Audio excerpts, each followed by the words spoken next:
राधे राधे दोस्तों, हमारी कहानी है स्त्री की चाहत। एक समय की बात है, एक विद्वान को राजा ने एक गंभीर अपराध का दोषी ठहराया और उसे फांसी की सज़ा सुनाई गई।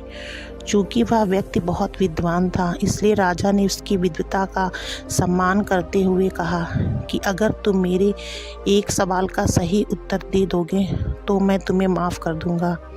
विद्वान ने सिर झुकाकर पूछा, क्या प्रश्न है महाराज? राजा ने कहा, सवाल सरल है लेकिन उत्तर खोजना मुश्किल है। इस पर विद्वान ने कहा कि महाराज, आप सवाल बताओ, मैं उत्तर खोजने का प्रयास करूंगा। इस पर राजा ने पूछा कि बताओ, स्त्री वास्तव में चाहती क्या है, यानी हर स्त्री की चाहत क्या होती है? विद्वान सोच में पड़ गया। उसने बहुत सोच विचार किया लेकिन उचित उत्तर नहीं मिल सका। तब उसने कहा कि महाराज, इस प्रश्न का उत्तर खोजने के लिए मुझे कुछ समय प्रदान कीजिए। मैं अवश्य ही उत्तर खोजकर आपको बता दूंगा। राजा ने उसे 1 साल का समय दिया और कहा कि आज से ठीक 1 साल के अंदर अगर तुम इस सवाल का जवाब नहीं बता पाए तो मैं तुम्हें कोई अवसर दिए फांसी दे दी जाएगी। विद्वान इस बात पर सहमत हो गया और राजा के प्रश्न का उत्तर जानने के लिए निकल पड़ा। विद्वान ने पूरे राज्य में घूमकर कई ज्ञानी पंडितों, साधु संतों और सामान्य लोगों से यह सवाल पूछा, लेकिन हर कोई अलग अलग जवाब देता।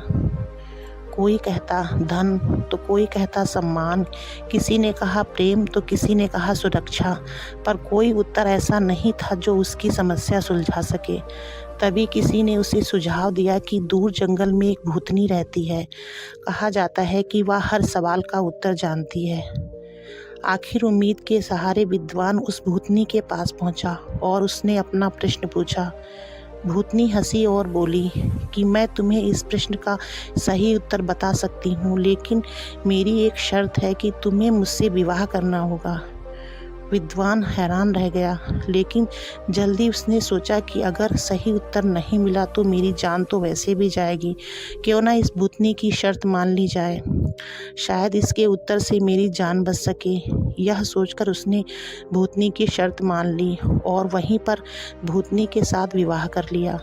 विवाह होते ही भूतनी ने कहा, तुमने मेरी शर्त मान ली है, इसलिए मैं तुम्हें खुश करने के लिए एक और सौगात देती हूँ। मैं दिन के 12 घंटे सुंदर परी बनकर रहूँगी और 12 घंटे भूतनी, लेकिन ये तुम तय करो कि मैं दिन में परी बनूँ या रात में।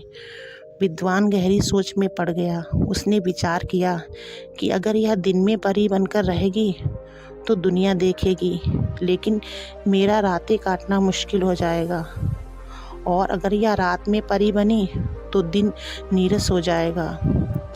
अतः उसने मुस्कुराते हुए कहा कि प्रिय, तुम्हें जो भी अच्छा लगे तुम वही करो, मेरी खुशी तुम्हारी मर्जी में है। विद्वान की बात सुनकर भूतनी भावुक हो गई। उसने कहा, चूँकि तुमने मुझे अपनी मर्जी का अधिकार दिया है, इसलिए मैं हमेशा के लिए परी ही बनकर रहूँगी।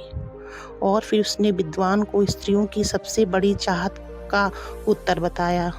उसने कहा कि स्त्री हमेशा अपनी मर्जी से जीना चाहती है।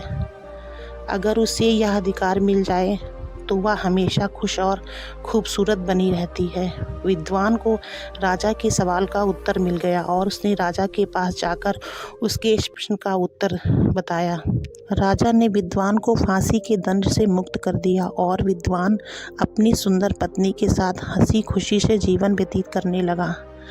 अगर आपको हमारी वीडियो अच्छी लगी तो वीडियो को लाइक करें, शेयर करें। चैनल पे नए हो तो प्लीज़ चैनल को सब्सक्राइब करें।